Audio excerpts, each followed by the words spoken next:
Bem, começamos agora a parte 1 da aula 2, colocando já diretamente no ar a apresentação.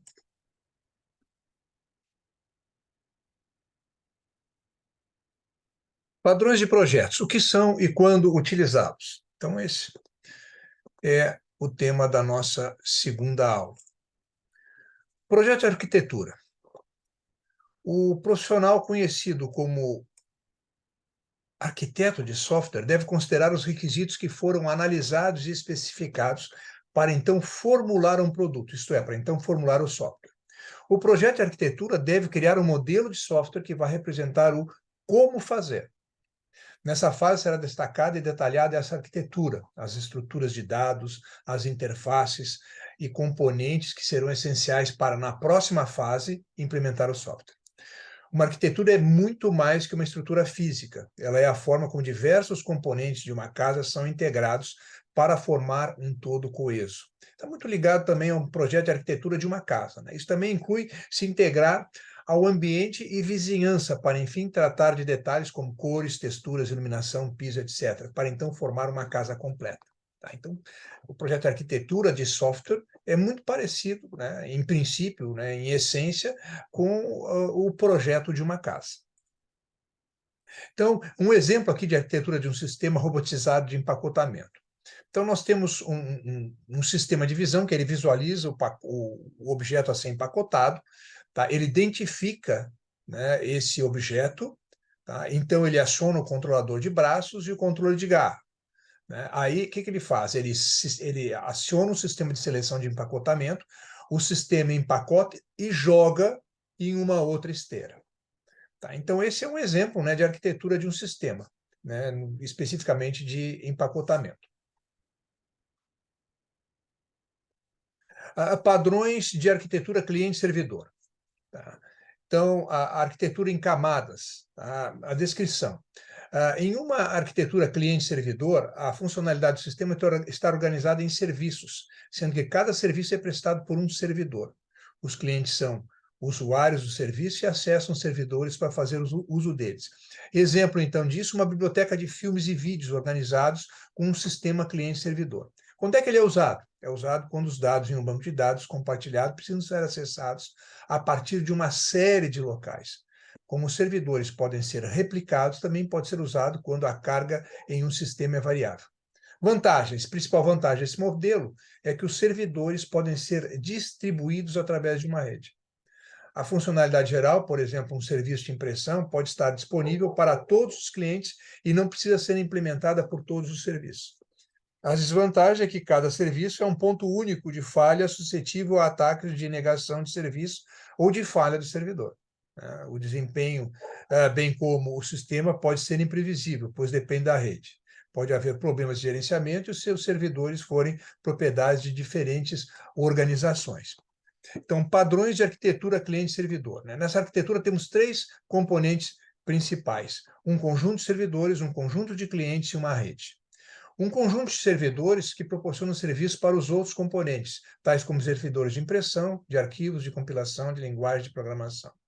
Um conjunto de clientes que chamam os serviços oferecidos pelos servidores, que utilizam instâncias de programas em computadores diferentes e de modo simultâneo. E uma rede que possibilita que os clientes acessem esses serviços, implementados como sistemas distribuídos que são conectados por meio de protocolos de internet.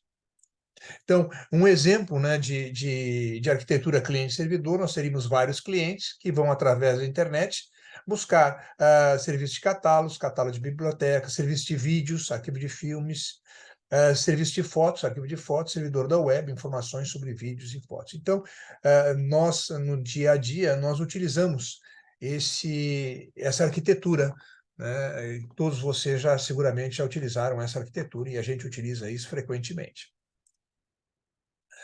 Padrões de arquitetura em camadas. A descrição. Organiza o sistema em camadas com a funcionalidade relacionada associada a cada camada. Uma camada fornece serviços à camada acima dela.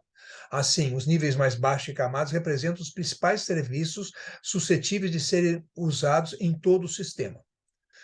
Um modelo em camadas de um sistema para compartilhar documentos com direitos autorais é aquele que ocorre em bibliotecas diferentes. Quando é usado na construção de novos recursos em cima de sistemas já existentes. Quando o desenvolvimento está espalhado por várias equipes com a responsabilidade de cada equipe em uma camada de funcionalidade. Quando há um requisito de proteção multinível.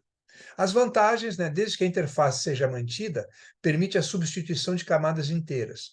Recursos redundantes, por exemplo, né, a autenticação, podem ser fornecidos em cada camada para aumentar a confiança do sistema. Há desvantagens. Na prática, costuma ser difícil proporcionar uma clara separação entre as camadas. E uma camada de alto nível pode ter de interagir diretamente com camadas de baixo nível, em vez de através de uma camada imediatamente abaixo dela, né? O desempenho pode ser um problema devido aos múltiplos níveis de interpretação de uma solicitação de serviço, uma vez que são processados em cada camada. Então, um padrão de arquitetura em camadas, aqui temos um exemplo, né, interface de browser, né, seria o modelo de arquitetura de um sistema de biblioteca chamado libsys. Tá? Então, nós temos aqui na camada inferior, são os bancos de dados de cada biblioteca. Né? São diversas bibliotecas, então, através dessa interface de browser, nós vamos acessar esses diversos bancos de dados. Tá? Então, aqui temos busca distribuída, recuperação de documentos, gerente de direitos e contabilidade. Né? Então, as diversas camadas, elas vão, vamos dizer assim, vão se sobrepondo até nós chegarmos nos bancos de dados de cada biblioteca, que é o que realmente nos interessa. Padrões de projeto. A ideia dos padrões de projetos é justamente reaproveitar os planejamentos e as soluções de forma que problemas que já ocorreram em projetos anteriores sejam resolvidos por meio de soluções já conhecidas. Então, nós podemos reaproveitar, né, soluções que já foram utilizadas em outros projetos, nós podemos utilizar nos nossos projetos de agora.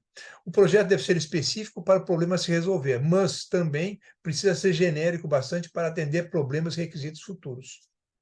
Os melhores projetistas não resolvem os problemas a partir de princípios básicos, ou do zero, pois o ideal é aproveitar, isto é, reutilizar soluções que foram utilizadas anteriormente e funcionaram para projetos anteriores. Elementos essenciais em padrão de projetos, né? Nome, problema, solução e consequências. Nome. Dar nome aos padrões em uma ou duas palavras permite que se crie uma referência para descrever o problema do projeto, suas soluções e as consequências. O problema. Explica o problema no seu devido contexto, para que seja possível aplicar o padrão. Solução. Descreve os elementos que compõem o padrão do projeto, seus relacionamentos, suas responsabilidades e colaborações. E as consequências são os resultados e análise das vantagens e desvantagens da aplicação do padrão. Principais padrões de projetos. Adotar padrões de projetos torna a reutilização mais fácil, uma vez que os projetos e arquiteturas reutilizadas tenham sido testadas, avaliadas e bem-sucedidas, trazendo eficiência e qualidade para a construção do software. Uma extensa lista dos principais padrões de projetos você encontra nas páginas 18 e 19 do capítulo 2 da apostila. Bons estudos, tá? E nos encontramos na próxima etapa do curso.